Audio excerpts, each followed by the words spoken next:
Crooked. Hello everybody and welcome to Croke Park for the Blue Ribbon of Hurling, the All-Ireland final of 1997. And as we look down on the Croke Park and it's packed to capacity, one must salute the Munster champions there and also champions of 95 and All-Ireland champions. And Tipperary, a team that said that has come in through the back door, but back door or front door today, it won't matter one IOT except Clare win this All-Ireland final. And the last time we went back to 1997, I'm going back to 1897, when Billy Early, Blue Bottle and all, went into the lake. Well, let's hope today that she'll rise with that blue bottle, and somewhere among that blue bottle will be a touch of gold. Well, so much for Billy, because right now Croke Park is becoming alive. Right now, too, for the first time since 1956, we link stations WINC and Radio Brazil to link the fellow Irish with their people here at home. To the missionary priests in Bangalore, we salute them with a great hello. To the sisters in St. Charles, College, New Jersey, or wherever there's an Irish man or woman, our thoughts go to them on this great occasion.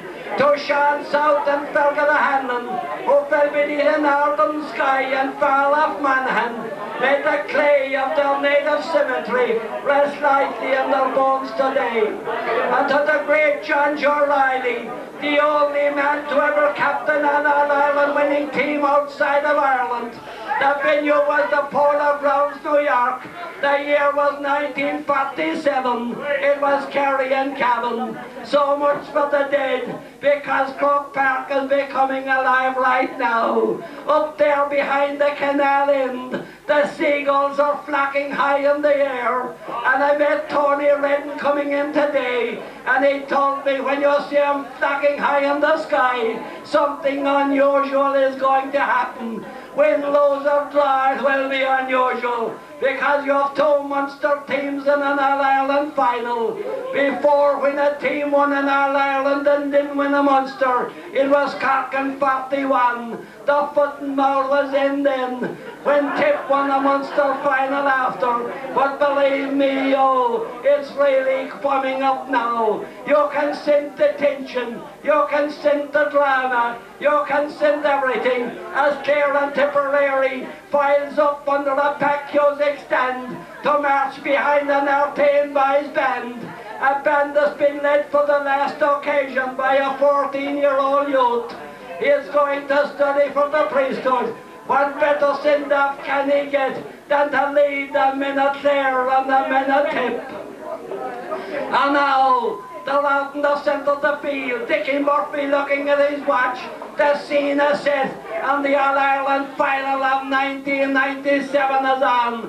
First to break away on Tipperary. Aidan Ryan comes up the far side of the field. He sends it out towards the sideline, safe from going out over it. Coming in there is McGrath. He hand passes back to Ryan again. Ryan to Lahey, and Lahey from way out the field sends it high and over the bar. The first goal of the game, a point for Tipperary. And now we'll go down along the wing and we'll give you the closing stages of a drama final. There's everything happening right now. The ball coming up the right wing. It comes out high, and in there you have the clash of the ash. Hands go up for it. Brave man they are. Going back for it and trying to get it is Michael O'Halloran.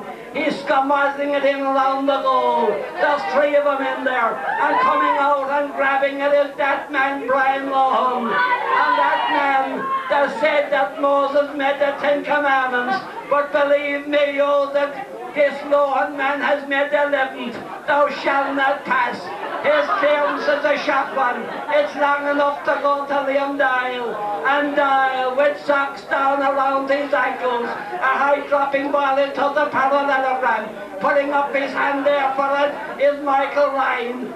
He's come out of the line. Coming in there is Shelley, and Shelley's kills come up the far side of the field. It's dropping right into the parallelogram. A terrific command around the goal. It's a goal for Tipperary.